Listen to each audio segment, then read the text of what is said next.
When it comes to tools to working on your e-mountain bike, it can get pretty confusing, but today's video, we're taking a look at all those essential tools that you're going to need for your toolbox.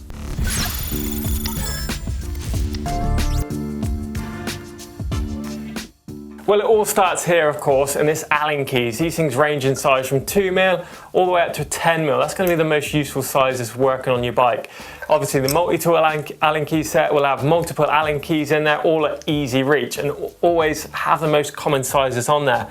Obviously, you're going to need your bigger Allen keys, like your 8mm and your 10mm for things like cranks, crank bolts and things like that. These bigger Allen keys also will have a lot more leverage when it comes to undoing those stubborn bolts. Next up is going to be TORX keys. Now, you might notice when you're working on your bike, some of those heads actually have like star-shaped cut into them rather than a traditional Allen key head. Now, these are for the TORX keys. The most popular size is going to be a T25. This is most common on SRAM shifters, levers, and also disc brake rotor bolts as well.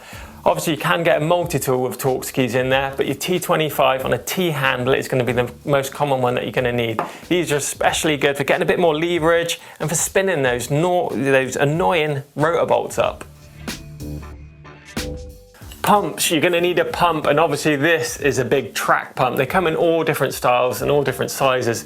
If you're just going to get one, you probably want one that's going to fit in your riding pack as well, but for the workshop you can't beat a quality track pump. Now, track pumps also differ in the way they work. This one in front of me is kind of like a tubeless one, so you charge this big cylinder in front, then you let a switch go and boom, your tubeless tyre instantly inflates. Obviously you can go for a standard track pump, which is going to make pumping up those tyres a lot easier. Whilst we're talking about pumps, you also don't want to forget a shock pump. This obviously connects to the forks and area shocks. You can adjust that air pressure to dial in that all-important sag. Also, lubes and cleaners are a really important thing to have in your toolbox too. When it comes to lube in the chain, you can obviously get a spray kind of lube, but I actually prefer the drip style bottles. It just means that there's a lot less chance of getting contamination, so you just simply squeeze that on. It's really important to keep on top of that lubrication on the chain. Also, contact cleaner, really good one for keeping all those battery contacts and switches, things like that clean. Just give it a quick spray after cleaning your bike, drives all that water out. And lastly, a bit of silicone shine. It's obviously going to bring a bit of shine to your pride and joy. It's really good at driving moisture out as well. Also, don't forget a little bit of dielectric grease on those battery contacts can work wonders in keeping water and moisture out of it. A decent quality chain tool is going to be a must. It's really good for chopping down those longer chains when you've worn out your drivetrain. It's also really handy to stick in your riding pack as well. It can get you out of those sticky situations. Just make sure you buy a decent quality ones, because the cheaper ones sometimes can end up bending pins, things like that. Whilst we're on the subject of chains, this is something you probably want to add. It's really important when it comes to e-bikes. This is a chain wear indicator. So basically you put these pins in between each plate, push the dial and it'll tell you how much life is actually left in that chain. Really important tool when it comes to replacing those chains and keeping an eye on it. Now, this in my eyes is one of the best tools ever invented. I used to spend a lot of time twisting quick links around trying to break them and getting absolutely mad. Since I brought some of these, my life actually changed. These are quick link pliers. Simply put your quick link in, quick squeeze on the handle, and your quick link comes undone. Stick them in your riding pack, really handy to have out on the trail too. Another tool that's going to make your life a lot easier is a decent set of cable cutters. Now, obviously cables are quite prevalent in gear cables. You've got them on the seat post dropper, so keeping on top of that maintenance is also going to be vital. Now, these things make an absolute cinch of cutting through all those outer and inner cables. A nice sharp end rather than trying to use some old blunt pliers to try and crimp through a cable. These also have little bits for crimping the cable, and there's end caps as well. So a set of decent cable cutters is going to save a lot of tears when it comes to bike maintenance.